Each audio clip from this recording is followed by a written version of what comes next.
Allopathy एक ऐसी stupid और दिवालिया साइंस है कि पहले क्लोरोक्विन फेल हुई, फिर रेमडेसिविर फेल हो गई, फिर एंटीबायोटिक्स इनके फेल हो गए, फिर स्टेरॉइड इनके फेल हो गए, प्लाज्मा थेरापी के ऊपर भी कल बैन लग गया, और इवरमाक्टिन भी फेल हो गया, और जो है अभी एक बुखार के लिए क्या दे रहे हैं वो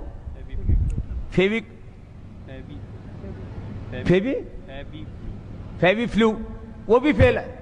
जितने भी दवाएं दे रहे हैं, फिर लोग कह रहे हैं तमाशा हो क्या रहा है, बुखार की दवाई उनकी कोई कोरोना के ऊपर काम नहीं कर रही, क्योंकि आप बॉडी का टेम्परेचर उतार देते हैं। टेम्परेचर जिस कारण से आ रहा है, उस वायरस को, उस इन्फ्लेमेशन को, उस बैक्टीरिया को, उस जो है अलग उस फंगस को, जो भी अलग अलग प्रकार के इन्फेक्शन से जिस कारण से बुखार हो रहा हो, उसका निवारण तुम्हारे पास में है नहीं, तो कैसे ठीक करोगे। इसलिए मैं बहुत बड़ी बात कह रहा हूं, हो सकता है इसके ऊपर कुछ लोग विवाद करें।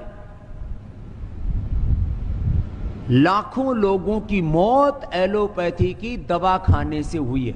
जितने लोगों की मौत हॉस्पिटल न जाने के कारण से हुई है, ऑक्सीजन न मिलने के कारण से हुई है, उससे ज्यादा लोगों की मौत ऑक्सीजन के बावजूद हुई है, दवा एलोपैथी की दवा मिलने के बावजूद हुई है, स्टीरॉइड की वजह से हुई है। ये कोई ताली बजाने की बात नहीं है, वैसी बात बता रहा हूं। ये पीड़ा की बात है कि लोग समझ ही नहीं रहे करें क्या। इसलिए अभी लाखों लोगों की मौत का कारण एलोपैथी है।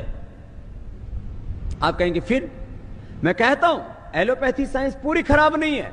मॉडर्न मेडिकल साइंस का हम स्वागत करते हैं, साइंस और टेक्नोलॉजी का विरोध नहीं है। उसमें जो प्रयोग किए जाने वाले जो अलग अलग जो मेडिसिन्स हैं, जो उसकी अलग अलग थ्योरीज हैं, जो उसके अलग अलग जो फाइंडिंग्स हैं, जो अलग अलग उनकी झूठी रिसर्च हैं, उनका विरोध है।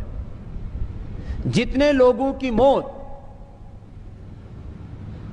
ऑक्सीजन न मिलने से, दवा न मिलने से, हॉस्पिटल न जाने से हुई, उससे ज्यादा लोगों की मौत वहां हो रही है, और वहीं अब नए उपद्रव हो रहे हैं।